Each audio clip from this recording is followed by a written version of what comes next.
they love it. It's like work with several folks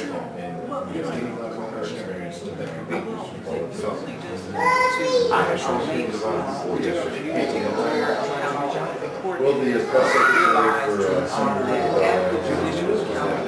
affects us all. At this point in time, advertisers have difficulty accessing public officials when they don't have a lot of money or a lot of numbers. The courts are an last resort. Courts are always supposed to be open. You have a filing fee and a legitimate complaint.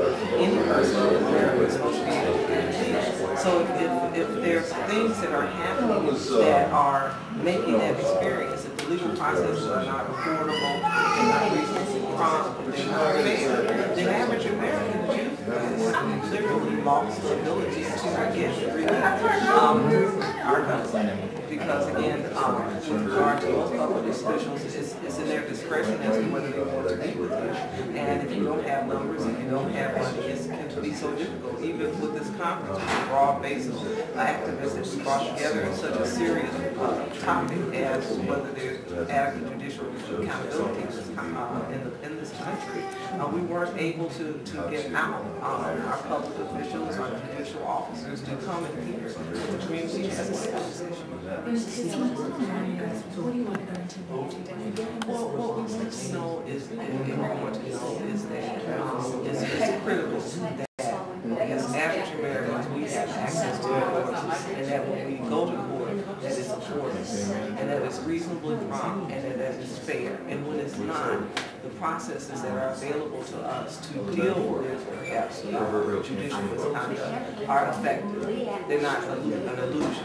That we are in fact being considered sincerely by the people that we go to seeking relief and alleging judicial misconduct. And the teenagers in this case, how have they become victims? What is happening is that the breakdown in the government processes and the legal processes, the ultimate gatekeeper for justice are the courts. And if the courts are not doing their job effectively, then there's a breakdown that trickles down from there. And that is the connection that we want people to see, is that when you have inadequate judicial accountability, when the judges don't feel that they have to be fair, that they have to comply with the rules of law, then it's difficult to have any other aspect of the government process function properly. In this case, you have from what I understand, it just seems that you have a prosecutor that used their discretion in arguably racially biased manner.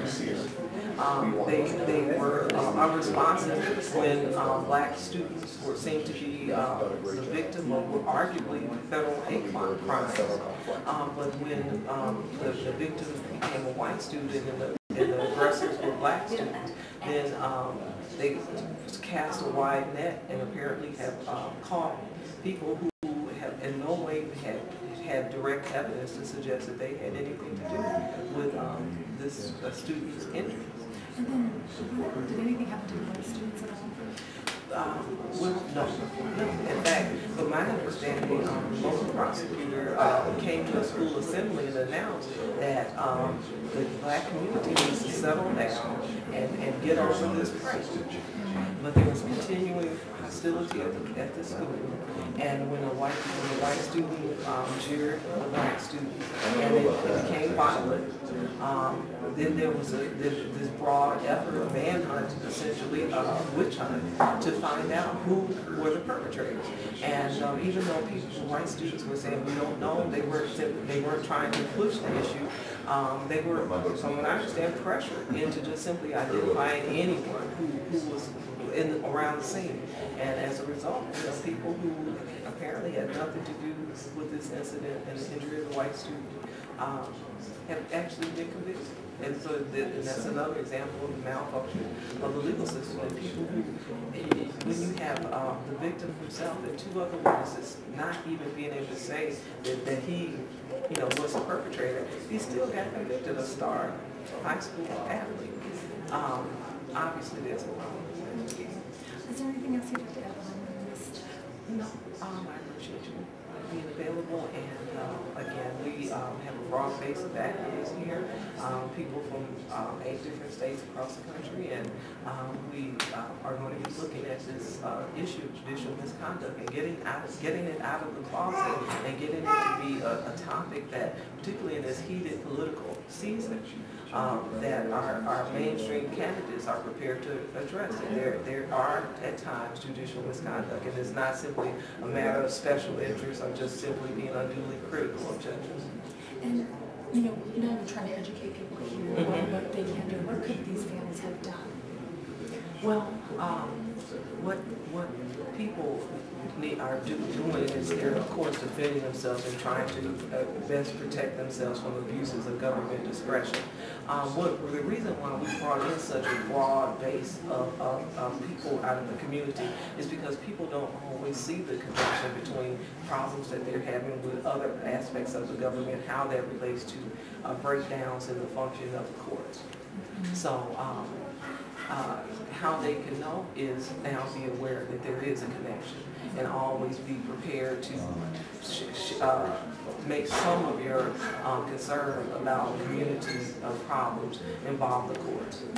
So in this situation, though, had they known there was a problem in the court, what could they have done? I'm trying to think of the average Joe.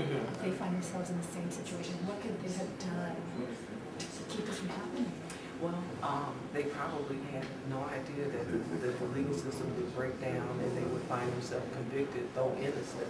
And I think that what people have to do is sort of like preventive medicine. You have to become vocal. You have to demand that politicians address this issue, that our legislators be prepared to exercise judicial oversight, so that you don't find yourself caught up in this nightmare like so many families do.